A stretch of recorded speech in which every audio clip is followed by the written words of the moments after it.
வணக்கம். Welcome to positive machine சேனலுக்கு உங்களை அன்போடு வரவேற்கிறேன். மகிழ்ச்சியான மனநிலையை உருவாக்குறது ரொம்ப கடினமான விஷயம் கிடையாது, ரொம்ப சுலபமானது தான். அதுக்கு முதல்ல நம்ம எது தேவையில்லாது அப்படிங்கிறத தீர்மானிக்க பழகிக்கணும். நம்ம சுற்றி நல்லவங்களும் மிக மோசமானவங்களும் இருப்பாங்க. ஆனால் நண்பரை போல நட்பு போல அக்கறையாக இருப்பது போல நடிப்பவர்கள் தான் உண்மையிலேயே மிக மோசமானவர்கள். பல உளவியல் உண்மைகள் நம்மையும் நம்மை சுற்றி இருப்பவர்களையும் பற்றி தெரிந்து கொள்ள பல சூழல்கள் மூலம் அவர்களோட நிஜ பகுதியை காட்டும். ஆனால் நாம் தான் அவர்கள் நல்லவங்க அப்படின்னு நினச்சி தவறான உறவு முறையில் இருந்துடுறோம். இப்படியான அன்றாடம் நாம் சந்திக்கும் பல உளவியல் உண்மைகளை தெரிந்து கொண்டு முடிஞ்ச வரைக்கும் நல்ல சூழலை ஏற்படுத்தி கொள்ளணும். மகிழ்ச்சியான மனநிலையை உருவாக்குறது ரொம்ப கடினமானதெல்லாம் கிடையாது, ரொம்ப சுலபமான விஷயம்தான். அதுக்கு முதல்ல நம்ம எது தேவை இல்லைங்கிறத தீர்மானிக்கணும்.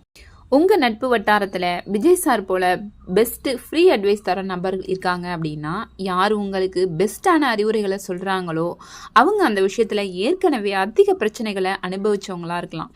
பெஸ்ட் அட்வைஸ் எங்கே கிடைக்குதோ அங்கே அனுபவம் அதிகமாக இருக்கும். ஃப்ரீ அட்வைஸ் தானே அப்படின்னு அலட்சியம் காட்டிடாதீங்க. பெஸ்ட்டு அட்வைஸ் வழங்குறாங்க அப்படின்னா அவங்களோட வார்த்தையை பிடிச்சிக்கோங்க. உங்களுக்கு ஏதாவது ஒரு சூழலில் இந்த வார்த்தை உதவும், உங்களோட வாழ்க்கையோட திருப்பு முனையாக கூட அமையலாம். 2வது நபர் ஐடியா மேன்னு நம்ம யாரை சொல்கிறோம் அப்படின்னா, யார் மிக புத்திசாலியாக இருக்காங்களோ அவங்க தான் வேகமாக சிந்திக்கவும் செய்வாங்க. அவர்களுடைய கையெழுத்து கூட ரொம்ப மோசமாக இருக்கும் அப்படின்னு சொல்கிறாங்க. உங்கள் நட்பு வட்டாரத்தில் இப்படிப்பட்ட யாரேனும் இருந்தாங்க அப்படின்னா அவர்களோட நல்ல ஐடியாக்களை பெற முயற்சி செய்யுங்க. வாழ்க்கைக்கோ வேலை தொடர்பானதுக்கோ ஐடியாக்களை அவர்களிடமிருந்து நீங்கள் கேட்டு பெறலாம். நம்ம லைஃப்பில் ஏதோ ஒரு ஸ்பெஷல் பர்சன் இருக்க தான் செய்வாங்க. அதை எப்படி கண்டுபிடிப்பீங்க? நம்ம குட் மார்னிங் குட் நைட் மெசேஜ்களை அனுப்புகிறோம் அப்படின்னா நாம விருப்பப்பட்டு சிலருக்கு அனுப்புவோம். அது மூளையோட மகிழ்ச்சிக்கான ஒரு பகுதியை ஆக்டிவேட் செய்யலாம். நீங்கள் குட் மார்னிங் குட் நைட் அனுப்பும் அந்த ஸ்பெஷல் நபர் யாருன்னு கண்டுபிடிங்க. ஒரு சில பேர் இருப்பாங்க, நான் ரொம்ப நல்லவன், எனக்கு எல்லாரோடையும் செட் ஆகும் அப்படின்னு பெருமை பேசிகிட்டே இருப்பாங்க. ஆனால் உளவியல் ரீதியாக அவங்க தான் முடிவில் தனிமையில் தள்ளப்படுவாங்களாம். எனவே ஜாக்கிரதையாக இருங்க. பிடிக்காதவங்க கிட்ட இருந்து விலகிருங்க, தவறே கிடையாது. உங்களுக்கு ஸ்ட்ரெஸ் கொடுக்குறாங்க அப்படின்னா தள்ளிடுங்க. இது உங்கள் மனநிலைக்கும் சரி வாழ்க்கை நலத்துக்கும் சரி ரொம்ப ரொம்ப நல்லது. என்னதான் ஒரு நபரை நம்ம விரும்பி இருந்தாலோ நட்பாக இருந்தாலே அவர்களால் நம்மளுக்கு ஸ்ட்ரெஸ் வருது அப்படின்னா ஒதுக்கி வைக்கிறதுல தப்பே கிடையாது. உங்களுக்கு நீங்கள் தரும் முதல் மனநல சிகிச்சை இதுதான். நம்முடைய மகிழ்ச்சிக்கும் தூக்கத்துக்கும் கடல் அளவு தொடர்பு உண்டு. நம்ம மகிழ்ச்சியாக இருக்கிறோம் அப்படின்னா நமக்கு குறைவான தூக்கமே போதுமானதான். உடலே அந்த தூக்கத்தை தீர்மானிக்கும், அலாரம் கிடையாது. துக்கம், கவலை, ஸ்ட்ரெஸ்ஸு இப்படி இருக்கவங்களுக்கு தான் சற்று அதிகமாக தூக்கம் தேவைப்படுதான். உங்கள் உடல் அதை தீர்மானிக்கட்டும், நீங்கள் அதை அனுமதிச்சா மட்டும் போதும். உங்களுக்கு மனசுக்கு பிடிச்சவங்க இருக்காங்கல்ல, அவங்களோட கையை இறுக்கி பிடிக்கும் போது உங்களுடைய வலிகள் குறையும். வலி குறைஞ்சதாகவே உணவீங்க, மேலும் கவலையும் குறையும். இதை எப்போதும் பழக்கப்படுத்திக்கோங்க.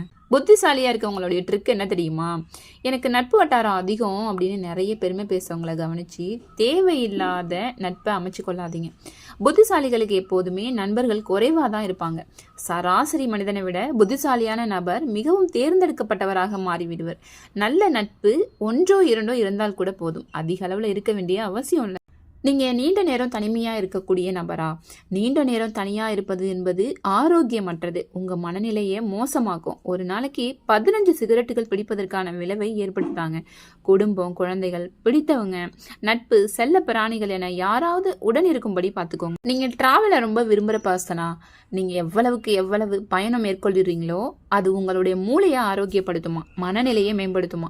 அடிக்கடி பயணம் மேற்கொள்ளும் நபருக்கு மாரடைப்பு, மனசோர்வு போன்ற ஆபத்துகள் வருவது ரொம்ப ரொம்ப கம்மியாக. நீங்கள் ஒருத்தர்கிட்ட ஒரு கருத்தை ஷேர் பண்ணும்போது அவங்களுக்கு அதில் இன்ட்ரெஸ்டாக இருக்காங்களா அப்படின்னு எப்படி தெரிஞ்சுக்கிறது? இப்போ 2 நபர்கள் பேசிகிட்டு இருக்காங்க அப்படின்னா அவங்க பேசும்போது ஒருவருடைய கால் சற்று விலகி திரும்பி காணப்படுமா, அவர்களுக்கு அந்த கருத்தில் வேறுபாடு உள்ளது அப்படிங்கிறத வலுவான அடையாளம்னு சொல்கிறாங்க.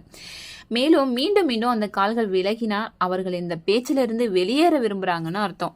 இப்படி யாராவது எஸ்கேப் ஆகுறாங்க அப்படின்னாக்க கண்டிப்பாக விட்டுருங்க. அவங்களுக்கு நீங்கள் பேசுறதுல உடன்பாடே இல்லைன்னு அர்த்தம். ஒருத்தவங்க பேசும்போது பொய் சொல்கிறாங்களா உண்மையை சொல்கிறாங்களான்னு எப்படி கண்டுபிடிப்பீங்க? ஒரு பொய்யை சொல்லும்போது மக்கள் இயல்பை விட குறைவாகவே கன்சும்ட்றாங்களாம். அவங்க பொய் சொன்ன பிறகு வழக்கத்தை விட 8 மடங்கு கண்களை வேகமாக சுமிட்டுவாங்களாம். இதை வச்சு தான் அவங்க சொன்னது பொய்யா உண்மையான்னு கண்டுபிடிக்கணுமா. இந்த சைக்காலஜிக்கல் டிப்ஸ் எல்லாமே யூஸ்ஃபுல்லாக இருந்திருக்குன்னு நம்புகிறேன். மேலும் இந்த மாதிரியான கருத்துக்களை தெரிஞ்சுக்கணும் ஆசைப்பட்டீங்கன்னா பாசிட்டிவ் மெஷின் சேனலை சப்ஸ்கிரைப் பண்ணி வச்சுக்கோங்க. வீடியோ பிடிச்சிருந்துச்சின்னா லைக் பண்ணுங்கள், ஷேர் பண்ணுங்கள். உங்கள் கருத்து என்ன அப்படிங்கிறத கமெண்ட்டில் சொல்லுங்கள். நான் உங்களை அடுத்த வீடியோவில் சந்திக்கிறேன். தேங்க்யூ.